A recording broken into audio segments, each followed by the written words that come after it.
আপনি জানেন কি আন্তর্জাতিক বাজারে প্রতিদিন হাজার হাজার মানুষ ফেক বায়ার এবং সাপ্লায়ারের ফাঁদে পড়ে ক্ষতিগ্রস্ত হচ্ছেন কোটি কোটি টাকার।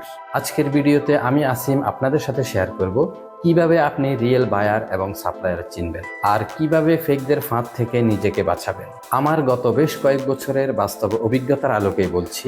আজকের ভিডিওর টিপসগুলো আপনার আগামী দিনের ব্যবসায়িক জীবনে অনেক বেশি সহায়ক হবে। আপনি যেহেতু ইন্টারন্যাশনাল মার্কেটে কাজ করবেন, তাই এই মার্কেটের ক্যারেক্টারিস্টিক্স বা মোটিভগুলো সম্পর্কে আপনার সম্যক ধারণা রাখাটা খুব বেশি জরুরি। নতুবা আপনার খুব ছোট্ট একটা ভুলে অনেক বড় ক্ষতি হয়ে যেতে পারে। একটা সময় ছিল যখন আমরা ধারণা করতাম শুধুমাত্র আফ্রিকানরাই এই ধরনের ফেক অ্যাক্টিভিটিস করে, বাট গত কয়েক বছর থেকে দেখা যাচ্ছে নট অনলি আফ্রিকান, এশিয়ান এবং ইউরোপিয়ান অনেকেই এই ধরনের ফেক অ্যাক্টিভিটিসের সাথে জড়িত। আবার অনেক আফ্রিকানরাও ইউরোপে গিয়ে এই ধরনের ফেক অ্যাক্টিভিটিস করে থাকে। তারা এমনভাবে আপনার সাথে আচরণ করবে যে আপনি বুঝতেই পারবেন না এরা ফেক। তবু একটা কথা আছে না, চোর যতই চালাক হোক কিছু সিমটম থেকেই যায়। আজকের ভিডিওতে কিছু সিমটম নিয়ে কথা বলবো যাতে করে আপনারা সতর্ক থাকতে পারেন। সর্বপ্রথম যে সিমটমটা নিয়ে কথা বলবো সেটা হলো লোভ না করা।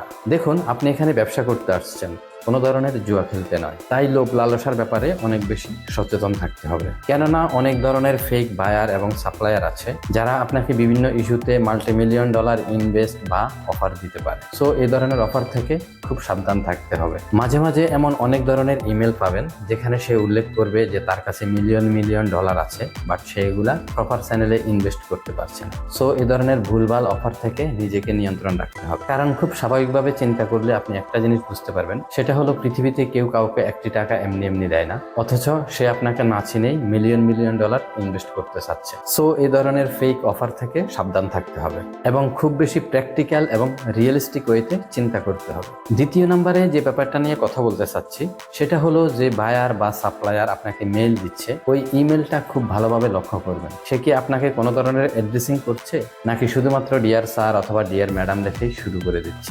যদি ইন্ডিভিজুয়াল কোনো কোম্পানি সঠিক পণ্য নিয়ে মার্কেটিং করে, সেক্ষেত্রে সে আপনাকে খুঁজে বের করবে এবং আপনাকে প্রপার ওয়েতে অ্যাড্রেসিং করবে, আপনার নাম অথবা কোম্পানির নাম ধরে অ্যাড্রেসিং করবে। কেননা যারা ফেক বায়ার বা সাপ্লায়ার তারা 1-to-1 কমিউনিকেশন করতে স্বাচ্ছন্দ্য বোধ করে না। তারা এমন একটা ফরম্যাটে মেইল তৈরি করবে যাতে হাজার হাজার মানুষকে এট এ টাইম মেইলটা ফরওয়ার্ড করা যায়। অথচ যারা রিয়েল বায়ার বা সাপ্লায়ার তারা কিন্তু 1-to-1 কমিউনিকেশন করে। তাই বলবো এই ব্যাপারটা আপনাদের মাথায় রাখা উচিত। 3 নম্বরে যে সিমটমটার কথা বলবো